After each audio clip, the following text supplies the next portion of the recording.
गौस पाक सरकार फरमाते हैं, मैं इधर बैठा हुआ था, वो उधर बैठा था मस्जिद में, वो खा रहा था। गौस पाक फरमाते हैं मुझे भूख इतनी ज़्यादा लगी थी, जब वो लुकमा उठा के अपने मुंह में डालना चाहता था तो भूख की वजह से मुंह मेरा खुल जाया करता था, इतनी भूख मुझे लगी थी। उसने मुझे देखा, कहा ए मुसाफिर इधर इधर आ, ताल। तो गौस पाक फरमाते मैं उठा, मैं उठ करके उसके पास गया। मैंने कहा बताएं क्या बात है। उसने कहा भूखे हो? मैंने कहा हाँ भूखा हूं। कहा खा लो खा लो खा लो, ये न मेरा है न तेरा है, इसे खा लो। सरकार गौस पाक फरमाते हैं ये मेरा नहीं है, तेरा भी नहीं है, तेरा नहीं है, मेरा भी नहीं है। क्या मतलब है, किसका खाना है, तुम कौन हो? तो वो कहता है कि अय मुसाफिर, मैं बगदाद का नहीं हूँ, मैं मोसिल का नहीं हूँ, मैं यहाँ का नहीं हूँ। बोले फिर तुम कहाँ के हो? बोले मैं ईरान का रहने वाला हूँ। बोले ईरान में कहाँ के? गौस पाक फरमाते ईरान में कहाँ के हो? मशहद के हो, तेहरान के हो, जाम के हो, शिराज के हो, सिमनान के हो, संजर के हो, इस्फहान के, ईरान में कहाँ के रहने वाले हो? देखना कितने लोग सुभान अल्लाह कहते हैं। उसने कहा ए मुसाफिर, मैं इस्फहान का नहीं हूँ, मैं संजरो सिमनान का नहीं, मैं जीलान का रहने वाला हूँ। जीलान मेरे शेख की पैदाइश के शहर का नाम है। गौस पाक ने अपने शहर का नाम सुना, तड़प गए। और तुम जीलानी हो? उसने कहा बोले तुम जीलानी हो? बोले हाँ हाँ मैं जीलानी हूँ। बोले यहाँ कैसे आ गए? उसने कहा अय मुसाफिर, मैं बिजनेस के लिए बगदाद आ रहा था, तो मेरे मोहल्ले में एक शरीफों का ख़ानदान रहता है। मेरे मोहल्लों में हसन हुसैन के बेटों का एक मकान, एक कबीला आबाद है। बोले फिर? बोले उस ख़ानदान में एक बूढ़ी औरत रहती है। अल्लाह, उस ख़ानदान में एक बूढ़ी औरत रहती है। अय मुसाफिर सुन, पूरे जीलान वालों की जब दुआएं कभी कबूल नहीं होती हैं तो उस बूढ़ी औरत के कदम की मिट्टी उठा के दुआ की जाती, अल्लाह दुआएं कबूल कर लेता है।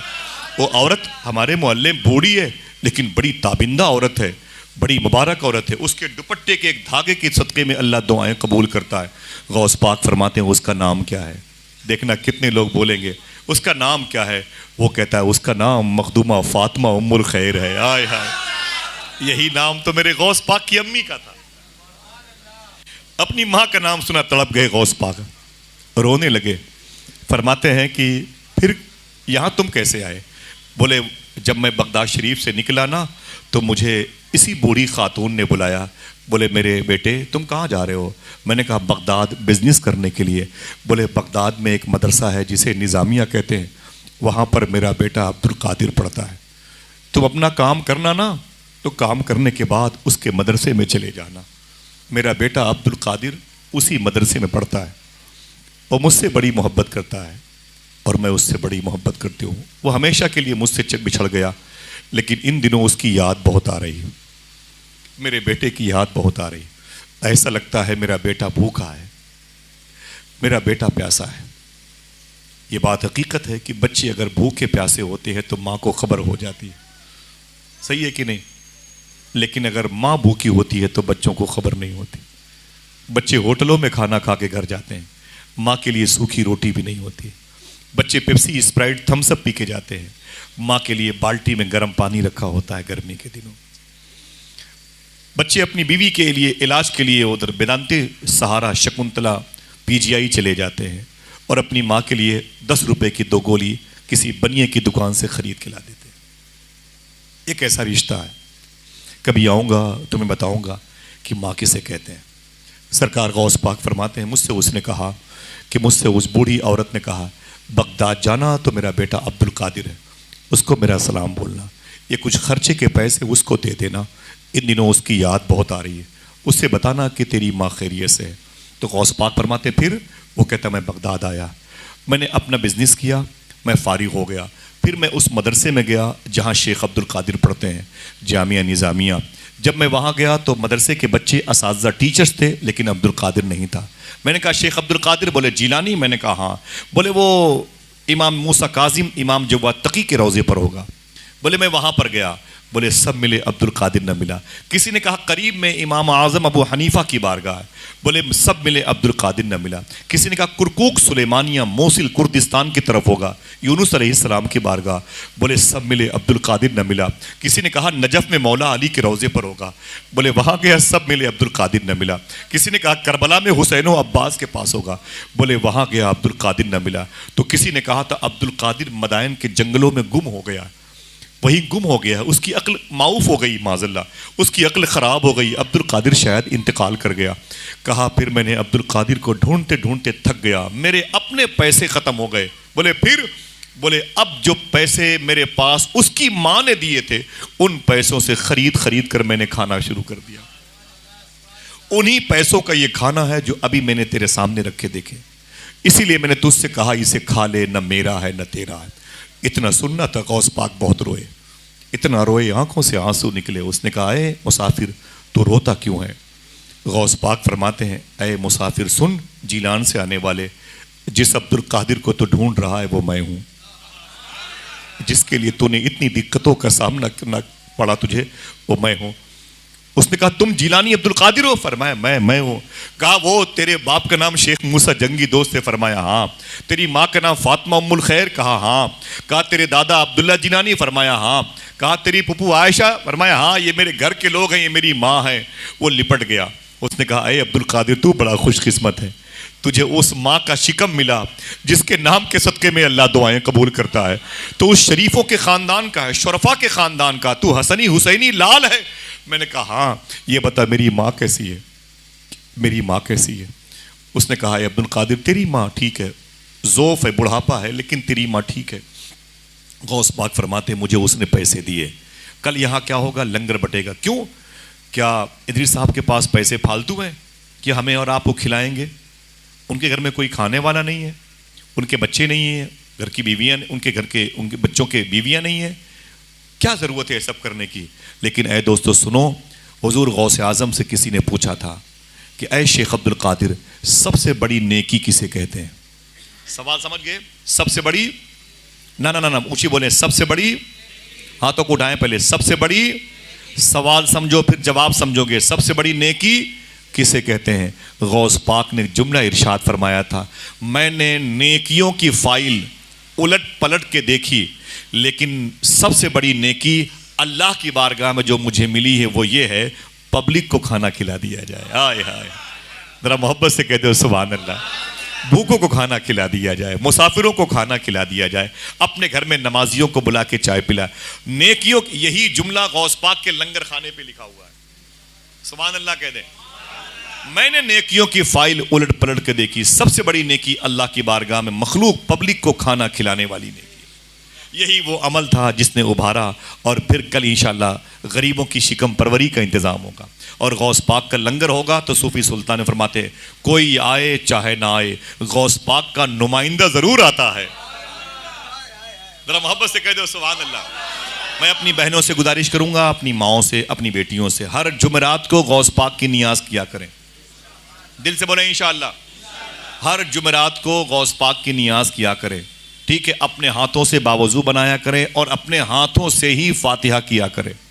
किसी इमाम और मौज़िन को तकलीफ ना दें, आप अपने घरों में खुश रहें, बावजू नियाज करें, पर्दों में इतर लगाएं, मुसल्लों में सजदा करने की जगह पे इतर लगाएं, अपने सब बाल बच्चों को लेकर के जो रब ने दिया, बहनों को, घर के ससुर, सबको लेकर के आप बैठें और फिर हुजूर गौस पाक को याद करके नियाज करें। कुछ नहीं आता, 11 मरतबे सूरह फातिहा, 3 मरतबे सूरह अलहम्द शरीफ, सूरह फातिहा ये पढ़ करके, सूरह कुल वल्लाहु अहद शरीफ, सूरह इखलास और सूरह फातिहा 11 और 3 मरतबे पढ़ करके अपने हाथों को उठा दें। गौस पाक सब जानते हैं और कुछ करने की ज़रूरत नहीं। इंशाअल्लाह बड़े पीर की निगाह तुम्हारे घरों की तरफ रहेगी, इंशाअल्लाह कह दें। मैं बहुत थोड़ा सा चावल गौस पाक के लंगर खाने का लेके आया था, उबैद भाई मेरे बड़े भाई, मैं उनको दिया था। इंशाअल्लाह आऊँगा तो सबको गौस पाक के लंगर खाने का चावल दूंगा इंशाअल्लाह, ठीक है? और नहीं 2-3 दिन के बाद अब मेरे घर पे बगदाद के मेहमान आने वाले हैं, अभी भी वो आराम कर रहे हैं घर पे, पूरी फैमिली है, सैयदानियाँ हैं, वो आने वाले हैं। तो आप मेरे घर पे आइएगा तो इंशाल्लाह मैं सबको दूंगा, ठीक है? इंशाल्लाह, ठीक है? सरकार गौस आज़म फरमाते मुझे वो पैसे दिए, उसने कहा ये पैसे लो, मिसाल के तौर पर तुम्हारी माँ ने मुझे 500 रुपये दिए थे, 100 तो खर्चे हो गए, बचे कितने? 400। ये 400 बचे, इसे ले लो। गौस पाक फरमाते हैं मैंने उसमें से कुछ पैसे निकाल के किराए के नाम पे उसे दिए। मैंने कहा जाना तो मेरी माँ को सलाम बोलना, कहना तेरा बेटा अब्दुल कादिर अपनी राह में मस्त मगन है, इश्क की मंजिल तय कर रहा है। ऐ मेरी माँ दुआ कर अल्लाह मुझे आशिक बना दे। मैं भूखा ज़रूर हूँ लेकिन अल्लाह के नाम की बरकतों ने मुझे ज़िंदा रखा है, अल्लाह के नाम का फैज़ान मुझे ज़िंदा रखा है। मैं बड़ी मेहनतें कर रहा हूँ बेइज़्निल्लाह। मेरी माँ से कहना तेरी दुआ की ज़रूरत है। माँ अगर इंतकाल कर जाए तो उसकी कब्रों पे जाया करो इंशाअल्लाह। माँ अगर जिंदा हो तो वादा कीजिए जब भी घर से निकला करें अपनी माँ का हाथ चूम के निकला करें। कितने लोग ऐसा करेंगे इंशाअल्लाह? इंशाअल्लाह बोलें। माँ बाप के हाथ चूम के निकला करें। यही वो नेमतें हैं जिसके बारे में जितनी तारीफ़ की जाए, जितनी बातें बताई जाए वो कम है। ये एहसास उस वक्त होता है जब ये नेमतें घर से चली जाती हैं हमेशा के लिए। सरकार गौस आदम के पास जितने पैसे आए खर्चे के लिए, मालूम है क्या किया? उसी किसी बैंक में जमा नहीं किया, किसी उस्ताद को नहीं दिए। हुजूर इसे रखे रहें, 10-10 रुपये हर महीने लेंगे और मुझे खर्चे के लिए दीजिएगा। हुजूर गौस पाक उन पैसों को लेके बगदाद की मंडी में आए, होटलों से खाना खरीदा, फ्रूट्स खरीदे, मेवा की चीज़ें खरीदी और फिर गुलाम नौकर चाकर को बुला लिए, ठेले बुला लिए और कहीं ठेलों पर, कहीं लोगों की पीठ पर, कहीं पे सरों पे रख के खाना पूरे पैसे का लदवाया और पूरे बगदाद के फ़कीरों में बांटने लगे, बगदाद के साइलों को देने लगे, बगदाद के भूखों को खिलाने लगे और पूरे पैसे से बगदाद में लोगों को खाना खिलाया। एक दोस्त से मुलाकात हो गई, उसने कहा शेख अब्दुल कादिर ये क्या बात है, कल तो भूखे थे आज लंगर चल रहा है। सरकार गौस पाक फरमाते हैं ये लंगर के पैसे मुझे मेरी माँ ने भेजे थे। बोले काहे के लिए? बांटने के लिए। फरमाया ना ना, बांटने के लिए नहीं, मुझे खर्चे के लिए भेजे थे। 2-4 महीने मेरे खर्चे के पैसे थे। बोले फिर? बोले सारे पैसे जो खर्चे वाले थे उसे मैंने सामान खरीद करके बगदाद के गरीबों को बंटवा दिया है। उसने कहा अब्दुल कादिर तू अजीब इंसान है, अरे कल क्या खाएगा? अरे कुछ तो बचा लिया होता, कल क्या खाएगा? सरकार गौस आदम फरमाते तुम चुप रहो, तुम्हें नहीं पता जो परवरदिगार आलम एक दिन अब्दुल कादिर को इतना दे सकता है वो कल अब्दुल कादिर को भूखा थोड़ी मार देगा। ये किसने कहा कि इदरीस साहब आप डेग चढ़ाएंगे तो चावल कम हो जाएंगे, मसाले कम हो जाएंगे, पैसों से गोश्त आएंगे, मुर्गी, तो फिर वो पैसे ना ना ना ना ना ना। जब अल्लाह इतनी ताकत एक दिन देगा तो फिर इंशाल्लाह हमेशा खिलाने की ताकतें भी गैब से देगा इंशाल्लाह। समझ रहे हैं? अल्लाह ताला ये मुबारक सुन्नतों को हम सब के लिए अमली मैदान में लाने की तौफीक अता फरमाए। खिला के खाओगे इंशाल्लाह। सारे पैसे गौस पाक ने बांट दिए। गौस पाक दर्जे महबूबियत से निकल करके दर्जे इश्क तक आ गए। अब जब आशिक बन गए उम्र हो गई 25 साल। कितनी? 25 साल यहाँ थे और 25 साल गुजारी जंगल में मदायन के। 25 इसे मिला दें, 25 इसे मिला लें तो 50 होते हैं। और जब 50 साल उम्र पूरी हो गई तो आशिक बन गए। अब जब आशिक बन गए तो बगदाद की तरफ देख के बोले ऐ मेरे मौला मैं कहाँ जाऊँ, मेरे लिए कहाँ हुक्म है, कहाँ बिजनेस, कहाँ कारोबार, कहाँ पढ़ाना, क्या करना है? आवाज़ आई ऐ अब्दुल कादिर ये बगदाद तेरे लिए। बोले ना ना मेरे मौला मैं यहाँ नहीं रहूँगा, लोग अच्छे नहीं हैं। फरमाया मेरे मौला ने ऐ अब्दुल कादिर ये शहर तेरे लिए। बोले मेरे मौला मैं यहाँ नहीं रहूँगा। आवाज़ आई ये शहर तेरे लिए। बोले मेरे मौला मुझे ये शहर पसंद नहीं है, यहाँ ओबाश टपोरी किस्म के लोग रहते हैं, नशाखोर बहुत हैं, हलाल और हराम की तमीज़ नहीं है, औरतों में बेपर्दगी है, मर्दों में तायुश परस्ती है, मैं इस शहर में नहीं रहूँगा। आवाज़ आई तुझे इसी शहर में रहना है, तुझे इसी। गौस पाक फरमाते मैं मचल गया। जब आशिक बन चुके थे तो फिर अब दर्जे महबूबियत पर आना है। अब बातें इनकी फॉलो की जाएंगी। कहते हैं मेरे मौला अगर मैं बगदाद में रुकूंगा तो फिर मेरी कुछ शर्तें भी हैं तुझे माननी पड़ेंगी। किससे कह रहे हैं? ऊंची बोलो। अल्लाह से कह रहे हैं। आप कोतवाल से नहीं कह सकते, दरोगा जी से नहीं कह सकते, विधायक से नहीं कह सकते। ये गौस पाक अल्लाह से कहते हैं मेरे मौला अगर मैं इस शहर में रहूंगा तो मेरी कुछ शर्तें हैं। आवाज़ आई बोल अब्दुल कादिर तेरी शर्त क्या है? तो गौस पाक फरमाते हैं मैंने 70 शर्तें गिनाई। कितनी? ऊंची बोलो।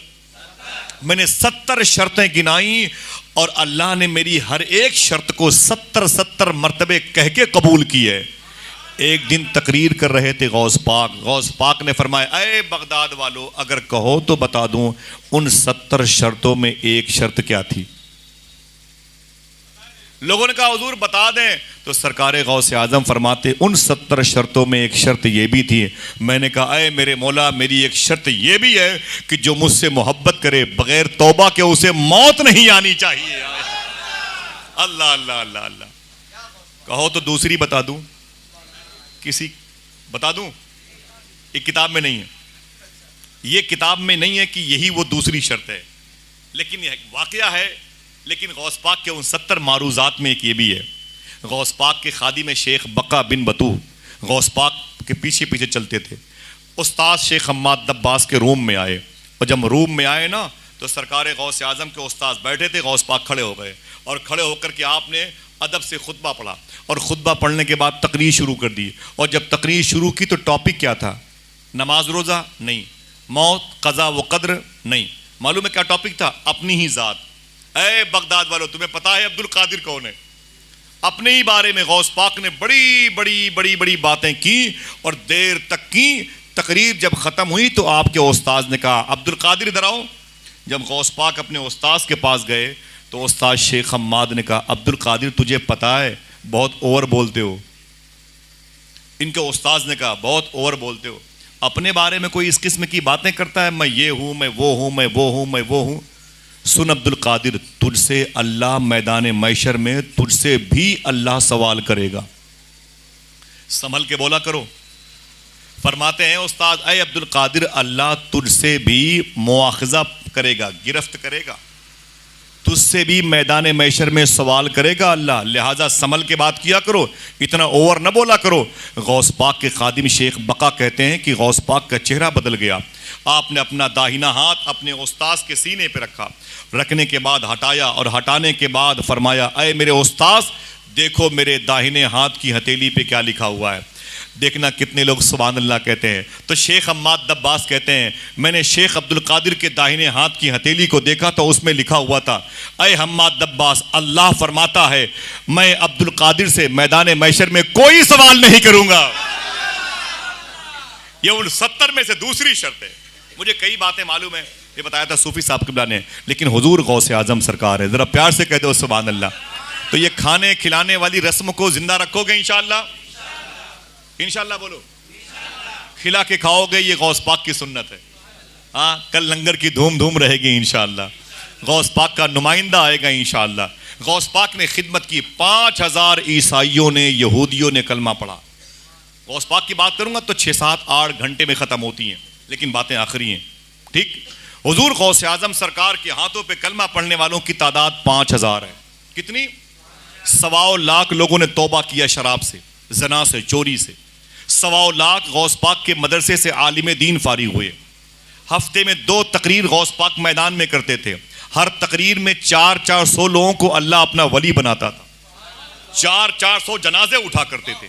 इंसानों की तादाद 70,000 के आसपास होती थी, जिन्नात उससे ज्यादा होते थे। और फरिश्ते कितने होते थे? या तो आप गिन के बताएं या मुझसे सुन लें। सरकार गौस आजम फरमाते हैं, इंसान 70,000 से ज्यादा होते थे। मेरी कुर्सी लगती थी बाबू शेख में, और बाबे हलब तक 2.25 किलोमीटर दूर तक लोग बैठते थे। ठीक, 70,000 का मजमा होता था, जिन्नात उससे ज्यादा होते थे, और फरिश्ते। गौस पाक फरमाते, कभी कभी मैं तकरीर के बीच में अपना सर उठाता आसमान की तरफ, तो इतने फरिश्ते आसमान के नीचे, जमीन के ऊपर, हवा में उड़ते हुए, लटके हुए मेरी तकरीर को सुनते रहते थे कि मुझे आसमान दिखाई नहीं देता था। ये गौस पाक की तकरीर सुनने वाले लोग हैं। हर वली आते थे। देखना कितने लोग बोलते हैं सुभान अल्लाह। गौस पाक की तकरीर सुनने के लिए हर वली आता था। वली ही नहीं, रसूल भी आते थे। रसूल ही नहीं, रसूलों के सरदार भी आते थे। मेरा इमाम कहता है, वली क्या, मुरसल आए, खुद हुजूर आए, वो तेरी वास की महफिल है या गौस। ये सैयदना शेख अब्दुल कादिर जिलानी का मर्तबा है। वलियों की पोस्टिंग करवाते हैं ख्वाजा खिजर। क्या नाम है? ख्वाजा खिजर। वलियों की पोस्टिंग करवाते हैं। वो सैनी के कुतुब को उठाया तो भेज दिया मूरतगंज, वहां के अब्दाल को उठाया तो इलाहाबाद भेज दिया, इलाहाबाद के औताद को उठाया तो कानपुर भेज दिया, वहां के मरजूब को उठाया तो लखनऊ भेज दिया। ख्वाजा खिदिर वलियों की पोस्टिंग करते हैं। किसी ने पूछा, अरे ख्वाजा खिदिर वलियों की पोस्टिंग करते हो अल्लाह के हुक्म से, कभी कोई ऐसा वली मिला जिसने तुम्हें हैरत में डाला हो? कहते हैं हाँ भाई एक मिला।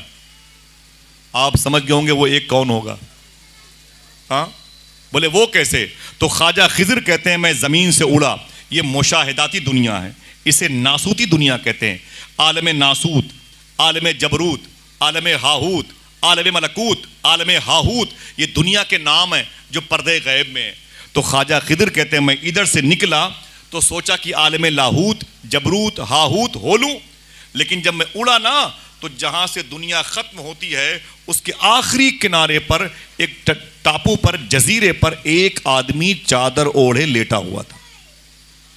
ख्वाजा खिदिर कहते हैं कि मैं ऊपर से नीचे लैंड किया, मैं नीचे उतरा, मैं समझ गया ये कोई अल्लाह का वली है, अल्लाह का वली है। मैंने कहा उठ, यहां कोई आम इंसान नहीं आ पाएगा, तू आ गया है तो सो रहा है, अल्लाह के वली हो, मेहनत करो मेहनत करो। अगर तुम आम मोमिन होते तो स्वालिहीन में आ जाते, अगर तुम स्वालिहीन में हो तो फिर वली बन जाओ, वली हो तो अल्लाह के जलवे देखो, बिखर जाओ तो मरजूब बन जाओ, समझ जाओ तो सालिक बन जाओ, सालिक हो तो आगे बढ़ो, औताद बन जाओ, अबरार बन जाओ, अब्दाल बन जाओ, गौस बन जाओ, कुतुब बन जाओ, खिजर के मकाम। ये क्या सोते हो यार, ये दुनिया सोने की, उठ। ख्वाजा खिदिर कहते हैं अल्लाह की बारगाह से आवाज आई, अय खिजर संभल के संभल के संभल के। मैंने कहा मेरे मौला ये कौन है? आवाज आई, सुन खिजर, तू जिससे मोहब्बत करता है वो मैं हूं, तू जिससे मोहब्बत करता है वो मैं हूं, और मैं जिससे मोहब्बत करता हूं ये वो है, इसका नाम शेख अब्दुल कादिर जिलानी है। अल्लाह अल्लाह। मेरा इमाम कहता है शुक्र के जोश में जो है वो तुझे क्या जाने, खिदर के होश से पूछे कोई रुतबा तेरा। मेरा शेख फरमाता है जिसने मुझे याद किया बख्श दिया जाएगा। जरा हाथों को उठा के बोले सुभान अल्लाह। जिसने मुझे याद किया बख्श दिया जाएगा, जिसने मेरे बारे में अच्छा गुमान रखा बख्श दिया जाएगा, जिसने मुझे तसव्वुर में बसाया वो समझ लो कि नेकियां करने में लगा हुआ है। सुनो बगदाद वालों, विलायत जिसको लेने के लिए लोगों की उम्रें घिस जाती हैं, गौस पाक फरमाते हैं विलायत मेरे घर की खूंटी पे टंगी रहती है, विलायत मेरे घर की खूंटी पे टंगी रहती है। जिसको चाहता हूं उतार के दे देता हूं, और जिसकी चाहता हूं उतार के टांग देता हूं। अल्लाह अल्लाह। फरमाते मेरे दादा ने फरमाया था, मन ज़ारा कब्री वजबत लहू शफाअती। मैंने अपने दोस्तों को बताया अभी बगदाद में 3 दिन पहले, मैंने कहा सुनो गौस पाक ने यहां खड़े होकर इरशाद फरमाया, मेरे दादा ने इरशाद फरमाया है कि मन ज़ारा कब्री वजबत लहू शफाअती, जिसने मेरे रोज़े की ज़ियारत की उस पर मेरी शफाअत वाजिब है। गौस पाक फरमाते सुनो बगदाद वालों, ये मेरे दादा ने फरमाया जिसने रोज़े रसूल मेरा देखा, मेरा दरबार देखा, उस पर मेरी शफाअत कंपलसरी वाजिब हो गई, और मैं उनका बेटा अब्दुल कादिर कह रहा हूं, जो मेरी इस गली से गुजर जाएगा उस पर मेरी शफाअत वाजिब है। अल्लाह अल्लाह, क्या शान है सैयदना शेख अब्दुल कादिर जिलानी की। 2005 में इंतकाल किए मुफ्ती अब्दुल करीम बयारवी। बयारा में 1.5 लाख औलिया लेटे हुए हैं, ईरान के बॉर्डर पर है, कुरकुक के करीब। ये सद्दाम हुसैन शहीद के मकानात के आगे मोसिल का इलाका है बयारा शरीफ। मुहद्दिस इराक मुफ्ती अब्दुल करीम बयारवी बहुत बड़े बुजुर्ग हैं, उनकी मदार शरीफ पर मुझे वो ले गई थी जिनका नाम था फातिमा खाला। उनकी मदार पर मुझे ले गई थी। फातिमा खाला गौस पाक से बातें करती थी, एम्बेसडर हाउस में सर्विस करती थी बगदाद शरीफ में, ईसाई थी। गौस पाक के रोज़े को देखा तो इस्लाम कबूल कर लिया। तकरीबन 30-35 साल वहाँ खिदमत की, और 2-3 साल पहले उनका इंतकाल हुआ है, मकबरे सकरान में लेटी हुई हैं। मैं बगदाद में जाता था, उनकी बड़ी खिदमत करता था। वो मुझसे कहती थी गौस पाक से मैं बातें करती हूँ, बड़ी मुबारक खातून थी। मुझे ले गई, बोले शेख मुफ्ती अब्दुल करीम ब्यारा, ये मज़ार शरीफ है, फातिहा फातिहा पढ़ो। वो इतने बड़े बुजुर्ग हैं, उनसे किसी ने पूछा था, अरे मुफ्ती अब्दुल करीम बयारवी, गौस पाक ने फरमाया जो मेरी इस गली से गुजर जाएगा उस पर मेरी शफाअत वाजिब है, इसके बारे में आप क्या कहते हैं? तो मुफ्ती अब्दुल करीम बयारवी मुहद्दिस इराक फरमाते हैं मुझे नहीं मालूम कि गौस पाक ने ये बात क्यों की, मुझे नहीं मालूम। हाँ इतना मुझे मालूम है, मैंने मदीने वाले आका को, आमिना के लाल को इस गली से 12 गुजरते हुए देखा है। गोया ये गुजरगाहे मुस्तफ़ा है। सुभान अल्लाह, ये गुजरगाहे मुस्तफ़ा है। और जो लंगर आप कल खाएंगे ना, उसमें गौस पाक के लंगर का चावल मिला होगा। उस चावल की तासीर क्या है, यही मुफ्ती अब्दुल करीम बयारवी फरमाते हैं, ऐ लोगो गौस पाक के लंगर में जाया करो तो खड़े होकर लंगर खाया करो। फरमाया खड़े होकर लंगर खाया करो। क्यों? कहा इसलिए कि गौस पाक के लंगर का जो खाना है वो जमजम के बराबर है। मैं आप चलोगे ना इंशाल्लाह बगदाद शरीफ? फिर से बोलो भाई, सुस्ती मत दिखाओ वरना अभी ले चलूंगा इंशाल्लाह। ठीक है, चलना है ना इंशाल्लाह। मुझे अच्छे लगते हैं वो चेहरे जो गौस पाक से मोहब्बत करते हैं, जिनके दिलों में गौस पाक की बारगाह में हाजिरी का जज्बा है। अल्हम्दुलिल्लाह रब्बिल आलमीन। मैं चलूंगा, आप चलेंगे, दिखाऊंगा। मेरा एक दोस्त है वहां पर, क्रिश्चियन था पहले, अब इस्लाम कबूल कर लिया। मालूम है क्यों किया इस्लाम कबूल? उसकी बीवी उसके बच्चे अमेरिकन बमबारी मार दिए गए। वो करीब में गौस पाक के मोहल्ले के पास रहता है, गोरा गोरा सा खूबसूरत, 45-48 साल के, बहुत खूबसूरत आदमी है माशाल्लाह। तो इस्लाम वो क्यों कबूल किया? जब ब्लास्ट हुआ, अमेरिका बमबारी कर रहा था, उसके बीवी बच्चे सब मार दिए गए। अब बेचारा कहाँ जाता वो? तो किसी ने कहा कि भाई मैं भूखा मरता हूँ, मैं कहाँ जाऊँ, मेरी समझ में नहीं आता। तो किसी ने कहा पागल आदमी है, ये गौस पाक का लंगर खाना चलता है, बमबारी हो कि ना हो लंगर बंद नहीं होता, जाके सुबह शाम लंगर ले लिया कर और खा लिया कर। आपको मालूम होना चाहिए, देखना कोई बोलता नहीं बोलता, सुभान अल्लाह, गौस पाक का लंगर खाते खाते उसने इस्लाम कबूल कर लिया। उसने कहा यार 900 साल के बाद जब गौस पाक के लंगर की ये तासीर है, तो गौस पाक के दौर में लंगर की तासीर क्या रही होगी? जब गौस पाक के दस्तरखान का ये आलम है, तो हुसैन पाक के दस्तरखान का आलम क्या होगा? आका करीम के लंगर खाने का आलम क्या होगा? सुभान अल्लाह।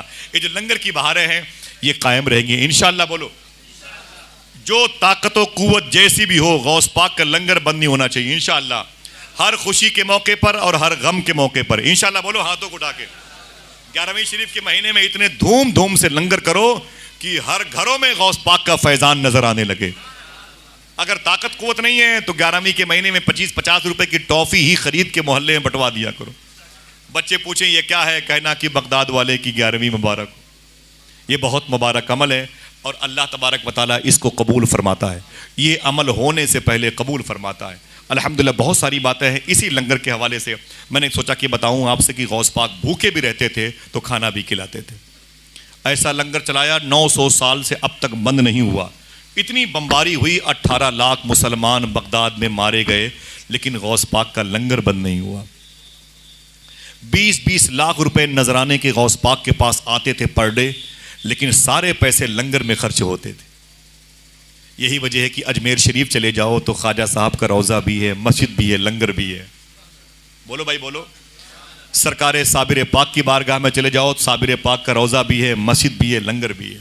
सरकार महबूब इलाही में चले जाओ तो मस्जिद भी है, लंगर भी चल रहा है माशाल्लाह, है कि नहीं? वारिस पाक की बारगाह में चले जाओ, वहाँ भी आस्ताना भी है, मस्जिद भी है, लंगर भी है। बरेली शरीफ में चले जाओ तो आलत की बारगाह भी है और मस्जिद भी है, सामने ताजुश शरिया का लंगर भी चल रहा है। मेरे आका सरकार मखदूम सिमना की चौखट पे चले जाओ तो वहाँ भी आस्ताना भी है और सबसे बड़ा दवाखाना भी है अल्हम्दुलिल्लाह, और लंगर भी चल रहा है। ऐसे ही आशिकों का घर होना चाहिए। कोई गरीब गुजरे तो उसे गुजरने मत दीजिए। दुआ करो अल्लाह हम सबको खिलाने वालों में शामिल फरमाए।